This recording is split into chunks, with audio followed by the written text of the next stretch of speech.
Hello, people of YouTube. My name is Steve Gray, and thank you for watching. If you're new here, please hit that subscribe button, turn on that notification bell, leave a like, and feel free to comment down below what you would like me to do for future anime and cartoon-related videos. So, today we are talking about Tower of God, Season 1, Episode 3. And it's getting better, I'm going to be honest with you. I wasn't too crazy over Episode 2, but Episode 3 definitely kind of brought me back into it more than I was. So this next test that they're on is basically, you have 12 doorways, you have a clock that has 10 minutes on it. And the hint is that for whatever reason, everybody seems to be passing within 5 minutes, whether you want to believe that or not. This weird looking dude that we never get the name of, he looks like basically like a crash test dummy standing inside of a garbage bag. That is the best way to describe this character.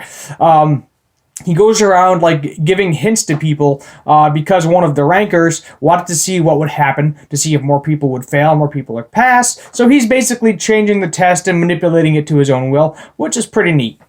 So you hear screams, and basically I don't know if they fall to their death. It doesn't specify really if they fall to their death or if they just have to restart the whole thing over. But based on level 2 where everybody died, I'm going to go ahead and assume that it's like they fall to their deaths if they don't pass, and they just die. 9 out of 10. We learned a bit about Khun's kind of background. Not exactly sure what happened. He had like a half-sister that's actually like a princess or something. And then when she got like elected to be a princess, he got kicked out and his entire family got kicked out. And basically thrown to the curb.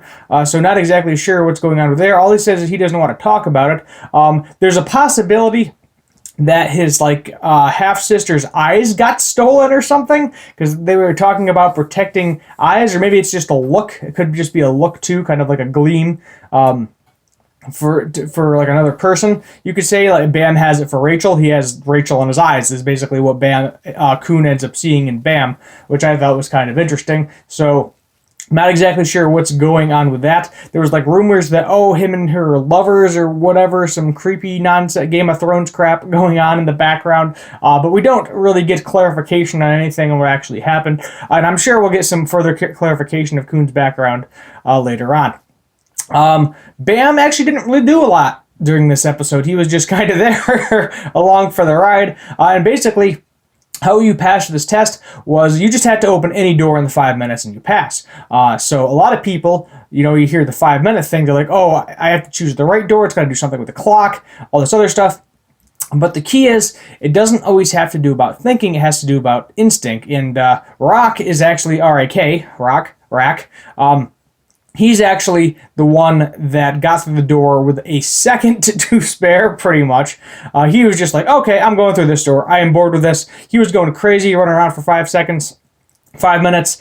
He was losing his mind. He is like a headstrong, as I said, Inosuke type character, where he's just all gung-ho, doesn't really think about it, and just goes forward purely based off of instinct. And that's kind of what happens, is that he just kind of pushes through. They're like, you passed, good to go, moving on to the next level, and you're in the break area.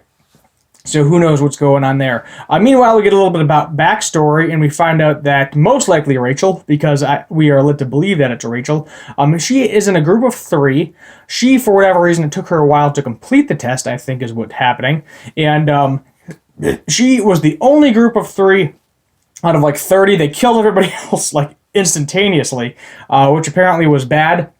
One of the rankers changed up the rules to the first floor or something. Very, very bad. Not exactly sure what happened. Then the ranker on level 3 helped out the other guy with the test to move on. Kind of weed out a few more people so that way we don't have any issues. So Rachel and her crew is now going up, probably going to end up going against Bam and his crew.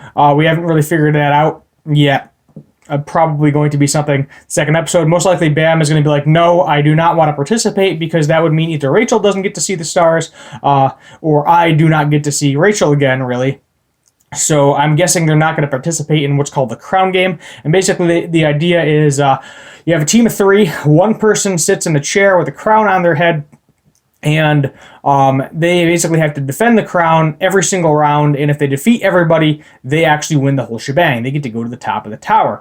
So I am very curious who is going to win this. My guess is Rachel and her team is probably going to win this, automatically go to the top of the tower. Rachel's going to be able to see the stars, and then Bam is going to continue to climb the tower in order to try to see Rachel yet again and also see the stars, which would be nice. So moving on to the next episode, my guess is Rachel's team is probably going to annihilate everybody. So as far as I can tell, there are no repercussions for doing this based on what they said. So if you lose, you just continue, you just kind of continue, and then if you win, you get to the top of the tower. So it's kind of a win-win situation. You're better off participating in it to see what happens. Obviously, the goal is to get top, become one of the rankers or whatever, how that system works.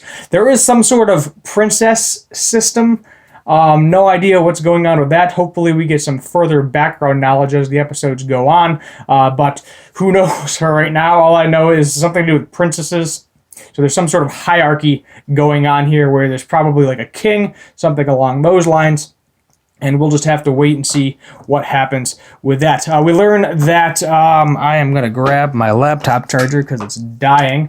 We learn that the sky, that Bam actually was never able to see the sky before. This is the first time he saw the sky, but it was actually just kind of a simulated sky and not the actual sky. But then it zooms out to the tower, like floating in the middle of nowhere, very sort of online-y. So I'm not sure if it was actually the sky or not. Who the heck knows? Nobody knows. There's so much confusion. It's making my mind boggle. And I really hope we get more information because I like the show, but I am still very confused. Main goal, obviously, is let's get our boy Bam, maybe Coon and Rock, get all three of them up to the top of that tower. Let's see Rachel again and just kind of go from there. Those are kind of my general thoughts on this. Great show overall. Give it a watch if you haven't already. My name is Steve Gray. Thank you for watching, and as always, have a good one.